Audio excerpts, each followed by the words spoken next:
നമ്മുടെ ലൈഫിൽ എല്ലാവർക്കും ഓരോ ടേണിംഗ് പോയിന്റ് ഉണ്ടാവും. നമ്മൾ 10ാം ക്ലാസ് ഒരു ടേണിംഗ് പോയിന്റ് ആണ്, +2 ഒരു ടേണിംഗ് പോയിന്റ് ആണ്, ഡിഗ്രി, PG, ജോബ്, അങ്ങനെ എല്ലാം. സോ ഈ ടേണിംഗ് പോയിന്റിലൊക്കെ നമ്മുടെ പൈസയും ടൈമും ഇൻവെസ്റ്റ് ചെയ്തിട്ടാണ് നമ്മളൊരു കോഴ്സ് എടുക്കുന്നത്. സോ അങ്ങനെ ഒരു കോഴ്സ് എടുക്കുമ്പോൾ നമ്മൾ എന്ത് ചെയ്യണം? നമുക്ക് റൈറ്റ് ആയിട്ടുള്ള കോഴ്സ് എപ്പോഴും ഡിസൈഡ് ചെയ്യണം. സോ ഇതിൽ ഞാൻ പറയാൻ പോകുന്നത് നമുക്ക് റൈറ്റ് ആയ കോഴ്സ് എങ്ങനെ എടുക്കാം എന്നതിനേക്കാളൊക്കെ ഉപരി ഒരു കോഴ്സ് എടുക്കുമ്പോൾ നിങ്ങൾ ബേസിക് ആയിട്ട് ഇതാണ് ചെയ്യേണ്ടത്, ഇതാണ് നിങ്ങൾ ചെയ്യാൻ പാടില്ലാത്തത്, അതിനെക്കുറിച്ച് നിങ്ങൾക്ക് എന്ത് ചെയ്യാൻ ഒരു ക്ലാരിറ്റി കിട്ടാൻ വേണ്ടിയിട്ടാണ് ഇന്ന് നമ്മൾ ഈ വീഡിയോ ചെയ്യുന്നത്. സോ ഒരു കോഴ്സ് എടുക്കുമ്പോൾ നമ്മൾ രണ്ട് കാര്യങ്ങളാണ് നോക്കേണ്ടത്. ഒന്ന്, ആ കോഴ്സ് എടുക്കുന്നതിന് ഡൂസ് എന്തൊക്കെയാണ്, അതിൻ്റെ നല്ല വശങ്ങൾ എന്നുള്ളത്. രണ്ട്, അതിൻ്റെ ഡോൺസ്. സോ ആദ്യം നമുക്ക് ഡോൺസ് വെച്ചിട്ട് തുടങ്ങാം. അതാകുമ്പോൾ നിങ്ങൾക്ക് ഒരു ക്ലാരിറ്റി കിട്ടും. മിക്കവാറും ഈ ഒരു പോയിന്റ് നിങ്ങളെല്ലാവരും ലൈഫിൽ എന്ത് ചെയ്തായിരിക്കും, അഡ്രസ്സ് ചെയ്തായിരിക്കും. നിങ്ങളൊരു 10ാം ക്ലാസ് കഴിഞ്ഞ സ്റ്റുഡൻ്റ് ആണെന്നുണ്ടെങ്കിൽ, ഇല്ലെങ്കിൽ ഒരു +2 കഴിഞ്ഞ സ്റ്റുഡൻ്റ് ആണെന്നുണ്ടെങ്കിൽ, അല്ലെങ്കിൽ ഒരു ഡിഗ്രി ഫൈനൽ ഇയർ സ്റ്റുഡൻ്റ് ആണെന്നുണ്ടെങ്കിൽ, സോ ഇതിൽ നിന്ന് നിങ്ങൾക്കൊരു ക്ലാരിറ്റി ഉള്ള ഒരു ഡിസിഷൻ എടുക്കാൻ എന്ത് ചെയ്യും, ഈ ഒരു പോയിന്റ്സ് കൊണ്ട് നിങ്ങൾക്ക് ഹെൽപ്പ് ചെയ്യും. ആൻഡ് അത് നിങ്ങൾ എന്ത് ചെയ്യണം, ട്രൈ ഔട്ട് ചെയ്യണം. ആൻഡ് ആദ്യം നമ്മൾ പറയാൻ പോകുന്നത് ഡോൺസിനെ കുറിച്ചിട്ടാണ്.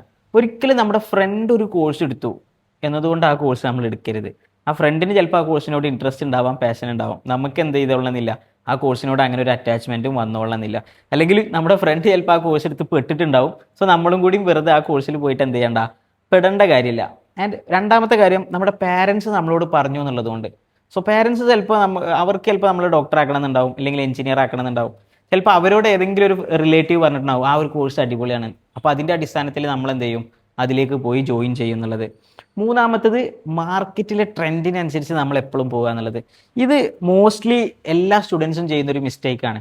മാർക്കറ്റിൽ ചിലപ്പോൾ ഒരു കോഴ്സ് ഒരു സമയത്ത് ഭയങ്കര ട്രെൻഡിങ് ആയിരിക്കും. ഇപ്പോൾ കറൻലി ഇപ്പോൾ ഒരു എക്സാമ്പിൾ പറയുകയാണെന്നുണ്ടെങ്കിൽ, ഇപ്പോൾ ഡിജിറ്റൽ മാർക്കറ്റിംഗ് ഒരു എക്സാമ്പിൾ ആക്കി എടുക്കാം. ഇപ്പോൾ കോവിഡിനൊക്കെ ശേഷം ഡിജിറ്റൽ മീഡിയ സ്പേസ്, അതേപോലെ തന്നെ കമ്പനീസൊക്കെ വളരെ നല്ല രീതിയിൽ എന്ത് ചെയ്യുക, ഗ്രോയിങ് ആയിട്ടുള്ള ഒരു ഇൻഡസ്ട്രിയാണ് ഡിജിറ്റൽ മാർക്കറ്റിംഗ്.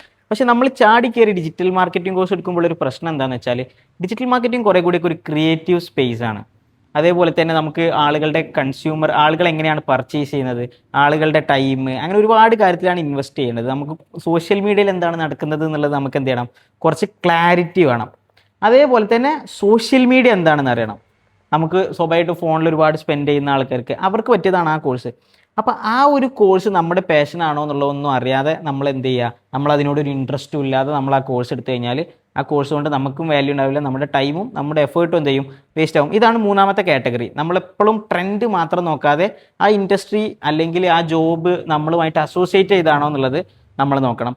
നാലാമത്തെ പോയിന്റ് എന്താ വെച്ചാൽ, സ്കോപ്പ് നോക്കിയെടുക്കുക. അപ്പോൾ ഇതിൽ ഒരു പ്രശ്നം എന്താ വെച്ചാൽ, ചിലപ്പോൾ നമ്മൾ ഇപ്പോൾ ഫോർ എക്സാമ്പിൾ പറയുകയാണെങ്കിൽ നമ്മൾ ഡാറ്റ സയൻസ് അല്ലെങ്കിൽ ഡാറ്റ അനലിറ്റിക്സ് ഒക്കെ പോലെയുള്ള കോഴ്സ് നമ്മൾ സ്കോപ്പൊക്കെ നോക്കിക്കഴിഞ്ഞാൽ ചിലപ്പോൾ നമ്മുടെ നാട്ടിലൊന്നും എന്ത് ചെയ്തോളുന്നില്ല, കൂടുതൽ ജോബ് ഓപ്പർച്യൂണിറ്റീസ് കണ്ടോളുന്നില്ല. പക്ഷെ നമുക്ക് അതിൽ കറക്റ്റ് പാഷൻ ഉണ്ട്, നമുക്ക് നമ്പേഴ്സിനോട് ഇൻട്രസ്റ്റ് ഉണ്ട്, നമുക്ക് അതിൻ്റെ കോഡിങ്ങിനോട്, അതിൻ്റെ ലോജിക്കൽ തിങ്കിങ്ങിനോടൊക്കെ നമുക്ക് ഇൻട്രസ്റ്റ് ഉണ്ടെന്നുണ്ടെങ്കിൽ നമുക്ക് എന്ത് ചെയ്യാൻ പറ്റും, അതിൽ നല്ല ജോബ് കണ്ടെത്താൻ പറ്റും. ആൻഡ് നമുക്ക് അതിനോട് പാഷൻ ഉണ്ടെന്നുണ്ടെങ്കിൽ എന്ത് ചെയ്യാൻ പറ്റും, നമുക്ക് അതിലെ സ്കിൽസ് ഇമ്പ്രൂവ് ചെയ്യാൻ പറ്റും. So once you have a skill on a particular area, നിങ്ങൾക്ക് തീർച്ചയായിട്ടും എന്ത് ചെയ്യാൻ പറ്റും, അതിൽ നല്ല ജോബ്സ് ഫൈൻഡ് ചെയ്യാൻ പറ്റും. സോ ഈ 4 കാര്യങ്ങൾ നമ്മൾ എന്ത് ചെയ്യുക, ഒരു കോഴ്സ് എടുക്കുന്നതിന് മുമ്പ് ബേസിക് ആയിട്ട് എന്ത് ചെയ്യുക, നമ്മൾ ട്രൈ ഔട്ട് ചെയ്യുക എന്നുള്ളതാണ്. ഇനി നമ്മളൊരു കോഴ്സ് എടുക്കുമ്പോൾ എന്തൊക്കെയാണ് ചെയ്യേണ്ടത്, എന്തൊക്കെയായിരിക്കണം ഒരു കോഴ്സ് എടുക്കാനുള്ള നമ്മുടെ ഫൈനൽ ഡിസിഷൻ്റെ പുറത്ത് എന്തൊക്കെ ഫാക്ടേഴ്സാണ് ഉൾക്കൊള്ളുന്നത് എന്നുള്ളതാണ് നമ്മൾ എന്ത് ചെയ്യുന്നത് ഇനി ഡിസ്കസ് ചെയ്യാൻ പോകുന്നത്. അപ്പോൾ ഇനി ഒരു കോഴ്സ് എടുക്കുമ്പോൾ ഫസ്റ്റായിട്ട് നമ്മൾ ചെയ്യേണ്ടത് നമ്മുടെ ഭാഗത്തു നിന്നുള്ള റിസർച്ച് കംപ്ലീറ്റ് ചെയ്യുക എന്നുള്ളതാണ്. സോ റിസർച്ച് ഭയങ്കര പ്രധാനപ്പെട്ടതാണ്. ഇനി എങ്ങനെയാണ് റിസർച്ച് ചെയ്യേണ്ടത്, എങ്ങനെ ഒരു കോഴ്സിനെ കുറിച്ചിട്ടും അല്ലെങ്കിൽ അതിനെക്കുറിച്ചിട്ടുള്ള പ്രോപ്പറായിട്ട് എങ്ങനെ ഫൈൻഡ് ചെയ്യണം എന്നുള്ളതാണ് നമ്മൾ പറയുന്നത്. സോ നിങ്ങൾ ഹയർ സ്റ്റഡീസിലേക്കാണ് പോകുന്നതെന്നുണ്ടെങ്കിൽ ഒരു പക്ഷേ കോളേജസിൻ്റെ വെബ്സൈറ്റ്സുകൾ, കോളേജിൻ്റെ സിലബസുകൾ, കോളേജിൻ്റെ റാങ്കിങ് സിസ്റ്റംസ് ഒക്കെ നമ്മുടെ നാട്ടിൽ അവൈലബിൾ ആണ്. NIRF റാങ്കിങ്, NAC റാങ്കിങ്, ആ കോഴ്സ് റാങ്കിങ്, ഡിപ്പാർട്ട്മെൻറ്റ്, ഇതൊക്കെ നിങ്ങൾക്ക് എന്ത് ചെയ്യാൻ പറ്റും, ഹയർ സ്റ്റഡീസിൻ്റെ ഓപ്ഷനിൽ നിങ്ങൾക്ക് എന്ത് ചെയ്യാൻ പറ്റും, റിസർച്ച് ചെയ്യാൻ പറ്റും. ആൻഡ് നിങ്ങളൊരു സ്കിൽ കോഴ്സിലാണ് നിങ്ങൾക്ക് പ്രോപ്പറായിട്ടുള്ള ഇൻസ്റ്റിറ്റ്യൂട്ട് ഫൈൻഡ് ചെയ്യണമെന്നുണ്ടെങ്കിൽ എൻറോൾസിൻ്റെ പ്ലാറ്റ്ഫോം എന്ത് ചെയ്യും, നിങ്ങളെ ഹെൽപ്പ് ചെയ്യും. കാരണം ഓരോ ലോക്കൽ ഏരിയയിലുള്ള ഇൻസ്റ്റിറ്റ്യൂട്ട്സ്, അവരുടെ റിസൾട്ട്സ്, അവരുടെ പ്രോഗ്രസ് ഒക്കെ എന്താണ്, എൻറോൾസിൽ അപ്ഡേറ്റ് ആണ്. ഇനി ആ കോഴ്സിനെ കുറിച്ചാണ് നിങ്ങൾ റിസർച്ച് ചെയ്യേണ്ടത്. ആ കോഴ്സിന് സ്കോപ്പ് ഉണ്ടോ, അല്ലെങ്കിൽ എന്താണ് ആ കോഴ്സിൻ്റെ ഔട്ട്കം, ആൻഡ് ആ കോഴ്സ് പഠിച്ചിട്ട് എന്ത് ജോലിയാണ് എനിക്ക് കിട്ടാൻ പോകുന്നത്, അല്ലെങ്കിൽ ഞാൻ ആ കോഴ്സ് പഠിച്ചിട്ട് മാർക്കറ്റിന് അല്ലെങ്കിൽ എക്കോണമിക്ക് എന്ത് കോൺട്രിബ്യൂട്ട് ചെയ്യുന്നു എന്നുള്ളതാണ്. ഇതാണ് നമ്മൾ ഈ ഒരു പോയിന്റിൽ നമ്മൾ നോക്കേണ്ടത്. ഇതിന് ബേസിക് ആയിട്ട് നമ്മൾ നോക്കേണ്ട ഒരു പ്ലാറ്റ്ഫോം എന്ന് പറയുന്നത് ലിങ്ക്ഡിൻ ആണ്. ലിങ്ക്ഡിനിൽ നമുക്ക് എന്ത് ചെയ്യാൻ പറ്റും, ഓരോ ജോബ്സിനെ കുറിച്ച് അറിയാൻ പറ്റും, അതിലെ കമ്പനീസ്, അതിലെ എംപ്ലോയീസ്, അതിലെ HRs. സോ നമുക്ക് ഏകദേശം ഐഡിയ ലിങ്ക്ഡിനിൽ കിട്ടും. സോ നിങ്ങളൊരു ഡിഗ്രി ഫൈനൽ ഇയർ സ്റ്റുഡൻ്റ് ആണെന്നുണ്ടെങ്കിൽ, അല്ലെങ്കിൽ ഈവൻ ഡിഗ്രി ഫസ്റ്റ് ഇയറോ സെക്കൻഡ് ഇയർ ആവട്ടെ, നിങ്ങൾ ഇപ്പോൾ തന്നെ എന്ത് ചെയ്യുക, അൾട്ടിമേറ്റ്ലി ഒരു ലിങ്ക്ഡിൻ പ്രൊഫൈൽ നിങ്ങൾ സെറ്റ് ചെയ്യുക. അപ്പോൾ ആ ലിങ്ക്ഡിൻ മുഖേന നിങ്ങൾക്ക് എന്ത് ചെയ്യാൻ പറ്റും, കുറേ കൂടി എന്താണ് ജോബ് മാർക്കറ്റ്, എപ്പോഴും നമ്മുടെ എഡ്യൂക്കേഷനും അതേപോലെ തന്നെ ജോബ് മാർക്കറ്റും തമ്മിൽ എപ്പോഴും ഒരു ഗ്യാപ്പ് ഉണ്ടാവും. അത് പണ്ട് മുതലേ ഉള്ളതാണ്, ഇപ്പോഴും ഉള്ളതാണ്. ഇനിയും കുറച്ച് കാലം കൂടി എന്ത് ചെയ്യും, ആ ഗ്യാപ്പ് നമ്മുടെ മാർക്കറ്റിൽ ഉണ്ടാവും. ആ ഗ്യാപ്പ് ഫിൽ ഔട്ട് ചെയ്ത് എന്താണ് ജോബ് മാർക്കറ്റിൽ അറിയണമെന്നുണ്ടെങ്കിൽ നിങ്ങൾ എന്ത് ചെയ്യുക, ലിങ്ക്ഡിൻ ചെയ്യുക. സോ ലിങ്ക്ഡിൻ എന്നുള്ളത് എന്ത് ചെയ്യാണ്, നിങ്ങളുടെ ബേസിക് റിസർച്ചിൻ്റെ ഭാഗമായിട്ടുള്ള ഒരു കാര്യമാണ്. ആൻഡ് രണ്ടാമത്, നിങ്ങൾ ഇതിലെ പ്രൊഫഷണൽസിനായിട്ട് സംസാരിക്കുക, അല്ലെങ്കിൽ സീനിയേഴ്സിനായിട്ട് സംസാരിക്കുക. ആ കോഴ്സ് എടുത്ത് കഴിഞ്ഞവരുണ്ടാവും, ജോബിൽ എൻ്റെ അപ്പ് ചെയ്തിട്ടുണ്ടാവും, ചിലപ്പോൾ ജോബിൽ എൻ്റെ അപ്പ് ചെയ്യാത്തവരും ഉണ്ടാവും. സോ അവരോട് കമ്മ്യൂണിക്കേറ്റ് ചെയ്യുക, ആ കോഴ്സ് എടുത്തതിൻ്റെ ഔട്ട്കം എന്തായിരുന്നു, എങ്ങനെയൊക്കെ ഉണ്ട്. ബേസിക്കലി ആ ഇൻസ്റ്റിറ്റ്യൂട്ടിനെ കുറിച്ച് റിസർച്ച് ചെയ്യാം, ആ കോഴ്സുകളെ കുറിച്ചിട്ട് നിങ്ങൾക്ക് എന്ത് ചെയ്യാം, റിസർച്ച് ചെയ്യാൻ പറ്റും. ഇവരായിട്ട് കണക്ട് ചെയ്യണമെന്നുണ്ടെങ്കിൽ ലിങ്ക്ഡിൻ നിങ്ങൾക്ക് ഹെൽപ്ഫുള്ളാണ്. സോ ലിങ്ക്ഡിനിൽ ആ റിലേറ്റഡ് പ്രൊഫഷണൽസിനോട് നിങ്ങൾക്ക് എന്ത് ചെയ്യാൻ പറ്റും, നിങ്ങൾക്ക് ജസ്റ്റ് റാൻഡം ആയിട്ട് DM ചെയ്താൽ പോലും മെസ്സേജ് ചെയ്യുന്ന പ്രൊഫഷണൽസ് ഉണ്ട്. ഇല്ലാന്നുണ്ടെങ്കിൽ നിങ്ങൾക്ക് കുറച്ചും കൂടി ഹൈലി പ്രൊഫഷണൽ ആയിട്ട് എന്ത് ചെയ്യാം, അവരുടെ മെയിൽ എങ്ങനെയാലും ഫൈൻഡ് ഔട്ട് ചെയ്തിട്ട് മെയിൽ വഴി നിങ്ങൾക്ക് എന്ത് ചെയ്യാം, റെസ്പോണ്ട് ചെയ്യാൻ പറ്റും എന്നുള്ളത്. മൂന്നാമത്തെ ഒരു കാര്യം, കോഴ്സ് എടുക്കുന്നതിന് മുമ്പ് നമ്മുടെ ഇൻട്രസ്റ്റ് അത് അലൈൻഡ് ആണോ നോക്കണം. എങ്ങനെ നമ്മുടെ സ്കിൽസ്, നമ്മുടെ പാഷനെ നമ്മൾ കറക്റ്റ് ഐഡൻറ്റിഫൈ ചെയ്യണം. അപ്പോൾ ഫോർ എക്സാമ്പിൾ, നിങ്ങൾ ഭയങ്കര ലിറ്ററേച്ചറൊക്കെ ലവ് ചെയ്യുന്ന ഒരാളാണ്, പക്ഷെ നിങ്ങൾക്ക് അങ്ങനെ ഭയങ്കര ടെക്നിക്കൽ സ്കില്ലൊന്നുമില്ല. കമ്പ്യൂട്ടറിൽ നിങ്ങൾക്ക് ചിലപ്പോൾ ചെയ്തോളണമെന്നാണോ, അല്ലെങ്കിൽ ചിലപ്പോൾ കോഡിങ്ങിനോടോ അതിൻ്റെ ലോജിക്കൽ തിങ്കിങ്ങിനോടൊന്നും നിങ്ങൾക്ക് ഇൻട്രസ്റ്റ് ഉണ്ടായിക്കൊള്ളുന്നില്ല. പക്ഷെ നിങ്ങൾക്ക് പെട്ടെന്ന് നിങ്ങൾ ഒരു ആഡ് കാണുകയാണ്, ഫ്ലട്ടറിൽ ഒരുപാട് ഓപ്പർച്യൂണിറ്റീസ് ഉണ്ട്, അല്ലാന്നുണ്ടെങ്കിൽ കോഡിങ്ങിൽ ഒരുപാട് ഓപ്പർച്യൂണിറ്റീസ് ഉണ്ട്, AI കാലഘട്ടത്താണ്. സോ ഇതിലൊക്കെ നമുക്ക് എന്ത് ചെയ്യും, നമുക്കൊരു ഫിയർ അടിക്കും. ഓക്കെ, നമ്മൾ ഔട്ട്ഡേറ്റ് ആയി പോവാണോ, അല്ലെങ്കിൽ നമ്മൾ മാർക്കറ്റിൽ എന്താണെന്ന് അറിയുന്നില്ലേ. സോ അങ്ങനെ ടെൻഷൻ അടിച്ച് നമ്മൾ പോയി കമ്പ്യൂട്ടറിൻ്റെ ഒക്കെ എന്തെങ്കിലും ഒരു ടെക്നിക്കൽ റിലേറ്റഡ് ആയിട്ടുള്ള കോഴ്സ് എടുത്തു കഴിഞ്ഞാൽ നമുക്കതിൽ ജോലി കണ്ടെത്താൻ കഴിയില്ല. കാരണം എന്താണെന്ന് വെച്ചാൽ നമുക്കതിൽ പാഷനേറ്റ് അല്ല എന്നുള്ളത് ഇൻ്റർവ്യൂ ചെയ്യുന്ന ഒരു HR പെട്ടെന്ന് മനസ്സിലാവും, അല്ലെങ്കിൽ നമ്മുടെ പ്രൊജക്ട്സ് നോക്കിയാൽ മനസ്സിലാവും നമ്മൾ എത്രത്തോളം അതിൽ കമ്മിറ്റഡ് ആണ് എന്നുള്ളത്. അപ്പോൾ നിങ്ങളുടെ ഇൻട്രസ്റ്റ് കറക്റ്റ് ഐഡൻറ്റിഫൈ ചെയ്യാം. ഇൻട്രസ്റ്റ് ഐഡൻറ്റിഫൈ ചെയ്യാൻ ബേസിക്കലി നിങ്ങൾ എൻജോയ് ചെയ്യുന്ന കാര്യങ്ങൾ നിങ്ങൾ ജസ്റ്റ് ഒരു പേപ്പറിൽ നോട്ട് ഡൗൺ ചെയ്യുക. പേപ്പറിൽ ഇപ്പോൾ ഫോർ എക്സാമ്പിൾ നിങ്ങൾ ഒരുപാട് സമയം സോഷ്യൽ മീഡിയയിൽ സ്പെൻഡ് ചെയ്യുന്നുണ്ട്. അപ്പോൾ ആ സോഷ്യൽ മീഡിയയിൽ സ്പെൻഡ് ചെയ്യുന്നതിനോടൊപ്പം നിങ്ങൾക്ക് അതിൻ്റെ അനലിറ്റിക്കൽ തിങ്കിങ് ഉണ്ടെന്നുണ്ടെങ്കിൽ മേ ബി സോഷ്യൽ മീഡിയ മാർക്കറ്റിങ്ങോ അല്ലെങ്കിൽ ഡിജിറ്റൽ മാർക്കറ്റിങ്ങോ മേ ബി നിങ്ങളുടെ ഒരു കപ്പ് ഓഫ് ടീ ആയിരിക്കും. നിങ്ങൾ നമ്പേഴ്സ് വെച്ചിട്ട് ഗുഡാണ്, നിങ്ങൾ മാത്സിൽ നല്ല ലോജിക്ക് നിങ്ങൾക്ക് ബിൽഡ് ചെയ്യാൻ പറ്റുന്നുണ്ടെന്നുണ്ടെങ്കിൽ മേ ബി കോഡിങ്, ഞാൻ പറഞ്ഞല്ലോ ടെക്നിക്കാലിറ്റി, കമ്പ്യൂട്ടർ നോളജിൻ്റെ അപ്പുറത്ത് മാത്സിലെ ലോജിക്കൽ ബിൽഡിംഗ് ആണ് പലപ്പോഴും കോഡിങ്ങിൻ്റെ ഒക്കെ ബേസ് എന്ന് പറയുന്നത്. ഇതുപോലും മനസ്സിലാക്കിയതാണ് പല കുട്ടികളും എന്ത് ചെയ്യുന്നത്, കോഡിങ് എടുക്കുന്നത്. സോ നിങ്ങളൊരു നോർമൽ കോഡറാവും. ഒരു നോർമൽ കോഡിങ് എന്നുള്ളതിൻ്റെ അപ്പുറത്ത് ഒരു പ്രൊഫഷണലി കൃത്യമായി കമ്മ്യൂണിക്കേറ്റ് ചെയ്യുന്നുണ്ടെങ്കിൽ ഇതിൻ്റെ ഒക്കെ നമ്മൾ പറയല്ലേ, ഭൂഗോളത്തിൻ്റെ സ്പന്ദനം കണക്കിലാണെന്ന് പറയുന്ന പോലെ മാത്സിൻ്റെ ഒരു ബേസിക് അറ്റംപ്റ്റിലാണ് എന്ത് ചെയ്യുന്നത്, കോഡിങ്, അതിൻ്റെ ലോജിക്ക്, അതിൻ്റെ AI അല്ലെങ്കിൽ ലാംഗ്വേജ് മോഡലൊക്കെ അതിൻ്റെ ബേസിക്സിലാണ്. സോ നമ്മൾ പറഞ്ഞു വരുന്നത് നമ്മുടെ ഇൻട്രസ്റ്റ് ഐഡൻറ്റിഫൈ ചെയ്യുക. സോ മേ ബി നിങ്ങളൊരു ഇൻട്രസ്റ്റ് ഐഡൻറ്റിഫൈ ചെയ്ത്, ഓക്കെ നിങ്ങൾക്ക് ഡിജിറ്റൽ മാർക്കറ്റിംഗ് അല്ലെങ്കിൽ കോഡിങ്, അല്ലാന്നുണ്ടെങ്കിൽ ഡാറ്റാ സയൻസ് അല്ലെങ്കിൽ ഡിസൈൻ ഫീൽഡ് ആവട്ടെ.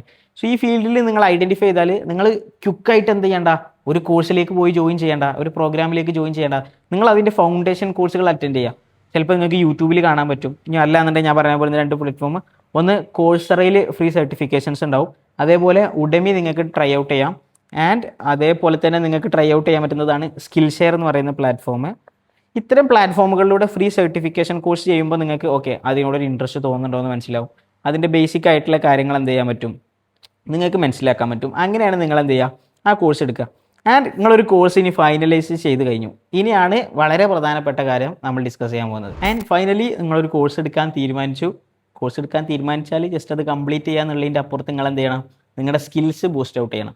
സോ സ്കിൽസ്, അതിലെ റെലവൻ്റ് ആയിട്ടുള്ള സ്കിൽ സെറ്റുകളൊക്കെ കറക്റ്റ് ഐഡൻറ്റിഫൈ ചെയ്യുക. നിങ്ങൾ പഠിക്കുന്നിടത്തുള്ള മെൻറ്റേഴ്സിനോട് കമ്മ്യൂണിക്കേറ്റ് ചെയ്യുക, യൂട്യൂബ് റിസോഴ്സ് നോക്കുക, ലിങ്ക്ഡിൻ റിസോഴ്സ് നോക്കുക.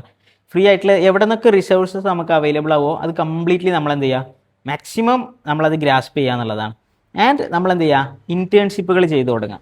ഇൻറ്റേൺഷിപ്പുകൾ നമ്മൾ കോഴ്സിന് ജോയിൻ ചെയ്യുമ്പോൾ തന്നെ നമ്മൾ എന്ത് ചെയ്യണം, സ്റ്റാർട്ട് ചെയ്യണം.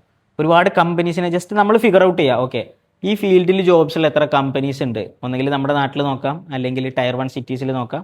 ആൻഡ് ആ കമ്പനീസിൽ ഇൻറ്റേൺഷിപ്പ് ഓപ്പർച്യൂണിറ്റീസ് വരുന്നുണ്ടോ നമ്മൾ റെഗുലറായിട്ട് ചെക്ക് ചെയ്യുക. മേ ബി അതിനൊരു ടൈം ലൈൻ ഷെഡ്യൂൾ ചെയ്യുക. വീക്ക്ലി 1 hour 2 hour ഇൻറ്റേൺഷിപ്പ് അതിൻ്റെ വേണ്ടി മാത്രം എന്ത് ചെയ്യുക, മാറ്റി വെക്കുക. അതേപോലെ വർക്ക്ഷോപ്സുകൾ പങ്കെടുക്കുക. വർക്ക്ഷോപ്സുകൾ ഭയങ്കര പ്രധാനപ്പെട്ട, കാരണം വർക്ക്ഷോപ്സുകളിൽ നിങ്ങൾക്ക് ക്ലാസ് എടുത്തിരുന്നത് ആ ഒരു ഇൻഡസ്ട്രിയിലെ ലീഡർ ആയിരിക്കും, മേ ബി മെൻറ്റർ ആയിരിക്കും, അല്ലെങ്കിൽ ആ ഇൻഡസ്ട്രിയിൽ ഒരുപാട് വർഷത്തെ എക്സ്പീരിയൻസ് ഉള്ളവരായിരിക്കും. അതിൽ നിങ്ങൾ എന്ത് ചെയ്യുക, കറക്റ്റായിട്ട് പങ്കെടുക്കുക. ആൻഡ് അതേപോലെ ഫ്രീലാൻസ് ആയിട്ടുള്ള പ്രോജക്ട്സുകളിൽ പാർട്ടാവുക. ചിലപ്പോൾ മേ ബി നിങ്ങൾക്ക് അതിൽ നിന്ന് ചിലപ്പോൾ റവന്യൂ ഒന്നും ജനറേറ്റ് ചെയ്യാൻ പറ്റിക്കൊള്ളുന്നില്ല, നിങ്ങൾക്ക് ആരും പേ ചെയ്തോളുന്നില്ല. പക്ഷേ അത്തരം പ്രൊജക്ട്സുകളുടെ ഭാഗമാവുക. ആൻഡ് ഇൻറ്റേൺഷിപ്സ് ഇതൊക്കെ ഇമ്പോർട്ടൻ്റ് ആണെന്ന് പറയുമ്പോഴും നിങ്ങൾ ഒരിക്കലും അങ്ങോട്ട് പൈസ കൊടുത്തിട്ട് ഒരു ഇൻറ്റേൺഷിപ്പിലോ ഒരു പ്രൊജക്റ്റിലോ ഇൻവോൾവ് ആവരുത്. ഇന്ന് നമ്മുടെ നാട്ടിൽ ഒരുപാട് സ്കാംസുകൾ അതിൻ്റെ ബേസിൽ നടക്കുന്നുണ്ട്. ഇൻറ്റേൺഷിപ്പ് എന്ന് പറയുന്നത് നിങ്ങൾക്ക് റിയൽ വേൾഡ് എക്സ്പീരിയൻസ് കിട്ടാനാണ്. ആൻഡ് അതുകൊണ്ട് എന്ത് ചെയ്യുന്നുണ്ട്, കമ്പനിക്ക് അവർക്ക് വേണ്ടതായ റിക്വയർമെൻറ്റ്സും അതോടൊപ്പം തന്നെ എംപ്ലോയീസിനെ അവർ ഫൈൻഡ് ചെയ്യുന്നുണ്ട്. ഒരിക്കലും ഇത്തരം ഇൻറ്റേൺഷിപ്സുകൾ നിങ്ങൾ ചെയ്യുമ്പോൾ എന്ത് ചെയ്യരുത്, അങ്ങോട്ട് പൈസ കൊടുത്തിട്ട് ചെയ്യുന്ന രീതിയിലേക്കുള്ള ഒരു സിസ്റ്റം നിങ്ങൾ ഒരിക്കലും എന്ത് ചെയ്യരുത്, പ്രൊമോട്ട് ചെയ്യരുത്. ആൻഡ് അതിൻ്റെ ഭാഗമാകാനും ശ്രമിക്കരുത്. ഇതാണ് ഒരു കോഴ്സിൻ്റെ ഒരു അൾട്ടിമേറ്റ്ലി ഒരു സ്ട്രക്ചർ എന്നുള്ളത്. ഇനി ഇത് ഓരോന്നും ഡീറ്റെയിൽ ആയിട്ട് സംസാരിക്കണം. നമ്മൾ എങ്ങനെയാണ് റിസർച്ച്, അതേപോലെ ലിങ്ക്ഡിൻ എങ്ങനെയാണ് സെറ്റ് ചെയ്യേണ്ടത്, CV, internships hunting. And basically ഇതിൽ നിന്ന് ഡൂസിൻ്റെ അപ്പുറത്ത് നിങ്ങൾ മനസ്സിലാക്കേണ്ടത് എന്തുകൊണ്ട് ഞാൻ ഈ കോഴ്സ് എടുക്കണ്ട, അതിന് നിങ്ങൾക്കൊരു കൃത്യമായൊരു ക്ലാരിറ്റി എപ്പോഴും ഉണ്ടായിരിക്കണം. ആ ക്ലാരിറ്റി നിങ്ങൾക്കുള്ളിലുണ്ട് എന്നുണ്ടെങ്കിൽ തന്നെ നിങ്ങളുടെ കോഴ്സ് ഡിസിഷൻ മേക്കിങ്ങിൽ നിങ്ങൾ എന്ത് ചെയ്തു, സക്സസ് ആയി എന്നുള്ളതാണ് മനസ്സിലാക്കേണ്ടത്. ആൻഡ് ഇനി നിങ്ങൾക്ക് ഒരുപാട് കൺഫ്യൂഷൻസ് ഉണ്ടാവും കോഴ്സിൽ. ഓക്കെ, ഇത് എനിക്ക് റൈറ്റ് ആണോ? ഇതിനൊക്കെ ഒരുപാട് ടൂൾസുകളുണ്ട്, ഒരുപാട് മെൻറ്റേഴ്സുകളുണ്ട്. ആൻഡ് അവിടെ നിങ്ങൾക്ക് എന്ത് ചെയ്യാൻ പറ്റും, എൻറോൾസ് നിങ്ങൾക്ക് ഹെൽപ്പ് ചെയ്യാൻ പറ്റും. അവിടെയാണ് എൻറോൾസിൻ്റെ കോഫൗണ്ടർ എന്നുള്ള നിലയ്ക്ക് എന്ത് ചെയ്യുന്നത്, ഞങ്ങൾ നിങ്ങളായിട്ട് നിന്ന് കമ്മ്യൂണിക്കേറ്റ് ചെയ്യുന്നത്. നിങ്ങളുടെ എഡ്യൂക്കേഷൻ റിലേറ്റഡ് ആയിട്ടുള്ള എല്ലാ ഡൗട്ട്സ് ക്ലിയർ ചെയ്യാൻ, നിങ്ങളുടെ ഡിസിഷൻസ് കുറച്ചും കൂടി ആക്യുറേറ്റ് ആയിട്ടും അതേപോലെ തന്നെ ടൈം ബൗണ്ടഡ് ആയിട്ടും റിസർച്ച് ചെയ്യാൻ എന്ത് ചെയ്യും, എൻറോൾസ് നിങ്ങളെ ഹെൽപ്പ് ഔട്ട് ചെയ്യും. നിങ്ങൾ എൻറോൾസിൻ്റെ പ്ലാറ്റ്ഫോം ചെക്ക് ചെയ്യുക, മെൻറ്റേഴ്സിനായിട്ട് കണക്ട് ചെയ്യുക. ആൻഡ് നിങ്ങൾക്ക് എന്ത് ഡൗട്ട്സ് ഉണ്ടെന്നുണ്ടെങ്കിലും എൻറോൾസിൻ്റെ സപ്പോർട്ട് സിസ്റ്റം എപ്പോഴും അവൈലബിൾ ആണ്. അത് നിങ്ങൾ എന്ത് ചെയ്യുക, മാക്സിമം യൂട്ടിലൈസ് ചെയ്യുക എന്നുള്ളതാണ്. സോ ഇതിൻ്റെയൊക്കെ ഓരോ ബ്രേക്ക് ഡൗൺസും കുറച്ചും കൂടി ഡീറ്റെയിൽ ആയിട്ടുള്ള വീഡിയോസായിട്ട് നമ്മൾ വരും. സോ നിങ്ങൾ നമ്മുടെ പേജ് നമ്മളായിട്ട് കണക്ട് ചെയ്തിരിക്കുക. So that's all. Thank you.